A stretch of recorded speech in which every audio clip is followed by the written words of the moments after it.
যেখানে আলো সেখানে ছায়াও জন্ম নেয়, আর কোনো কোনো ছায়া এত গভীর যা পুরো যুগকে গ্রাস করতে পারে। এই গল্প শুরু হয় হাজার হাজার বছর আগে, সেই যুগে যখন মধ্য পৃথিবী ছিল এক চিরস্থায়ী আলোর রাজ্যে। সেই আলোয় হাঁটত এলফরা শান্তিতে, গৌরবে। আর সেখানেই বেড়ে উঠেছিল এক শিশু যার নাম গ্যালাদ্রিয়েল। সে বানাতো কাগজের নৌকা, খেলে বেড়াতো স্রোতের সঙ্গে, কিন্তু সেই শান্ত জলে হঠাৎ আসে ঢেউ, আর নৌকাটি ডুবে যায়। আর শিশু গ্যালাদ্রিয়েল দাঁড়িয়ে ভাবে, আমি কি ভুল করলাম? তখন তার বড় ভাই ফিনরোড আসে, মৃদু হাসি দিয়ে বলে, তুমি কখনো আলো খুঁজে পাবে না যদি ছায়ার ভেতর দিয়ে হাঁটতে না শেখো। সেদিন থেকে এই কথাটি গ্যালাদ্রিয়েলের জীবনে লক্ষ্য হয়ে দাঁড়ায়। কিন্তু গ্যালাদ্রিয়েল জানতো না এই ছায়া একদিন তার পুরো পৃথিবী গ্রাস করবে। আর সেই ছায়ার নাম ছিল মর্গথ। সে ছিল দেবতাদের মাঝে একদা শক্তিশালী, কিন্তু অহংকার তাকে রূপান্তরিত করল সর্বনাশায়। তার অনুচর সৌরন, সে ছিল আরও রহস্যময়, আরও ভয়ঙ্কর। মর্গথের সেনারা এলফ রাজ্য পুড়িয়ে দিল, মানবনগর, বামন খনি, কিছুই রক্ষা পেল না। এলফদের অনেকেই হারিয়ে যায়। আর সেই যুদ্ধে গ্যালাদ্রিয়েলের ভাই ফেনরোডও শহীদ হয়। তার লাশ পড়ে থাকে অন্ধকারের ধুলোয়, বুকে খোদাই করা এক চিহ্ন, সাউরনের চিহ্ন। সেই মুহূর্তে গ্যালাদ্রিয়েল প্রতিজ্ঞা করে, আমি থামব না যতক্ষণ না শেষ শ্বাসে সৌরনের ছায়া মুছে দেয়। 100 বছর পর গ্যালাদ্রিয়েল তার দল নিয়ে পৌঁছায় উত্তর প্রান্তে এক ভয়ানক বরফে ঢাকা দুর্গে। তারা হাঁটছে বরফের পাথর ভেঙে, ঠান্ডার কামড়ে, আর প্রতি কোণে অদ্ভুত শব্দ, যেন কেউ ওদের দেখছে। অবশেষে তারা পায় এক গোপন চেম্বার, যেখানে খোদাই করা ছিল সেই ভয়ঙ্কর চিহ্ন, সৌরনের চিহ্ন।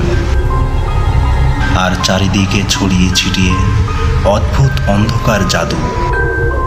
গ্যালাদ্রিয়েল বুঝল সৌরন এখনো বেঁচে আছে, এখনো লুকিয়ে আছে কোথাও। কিন্তু তার সৈন্যরা ভয় পায়, ক্লান্ত হয়। তারা বলে, যুদ্ধ শেষ, এবার ফিরে চলো। কিন্তু গ্যালাদ্রিয়েল জানে যুদ্ধ শেষ হয়নি, এটা কেবল শুরু মাত্র। এই অন্ধকারের বিপরীতে এক শান্তি রয়ে গেছে পৃথিবীর অন্য প্রান্তে, হারফুটদের গ্রামে। ছোট্ট নিরীহ এক জাতি, যারা গোপনে চলে, লুকিয়ে বাঁচে। তাদের রীতি কারো নজরে পড়বে না, ঝামেলায় জড়াবে না। কিন্তু তাদের মধ্যে ছোট্ট নরি, সে একদম আলাদা। তার চোখ কৌতূহলে পূর্ণ, তার মনে অনেক স্বপ্ন। সে বলে, আমি জানি বাইরের দুনিয়ায় ভয় আছে, কিন্তু জানো, কখনো কখনো ভয় থেকেই বড় কিছু জন্মায়। হঠাৎ এক রাতে আকাশ ফেটে পড়ে আগুনের গোলায়। এক আগুনের বল আকাশ ছিঁড়ে ধেয়ে আসে পৃথিবীর বুকে।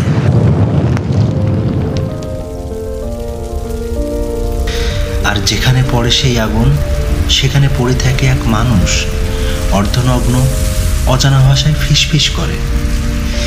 কৌতূহলী নরি এগিয়ে যায় তার দিকে।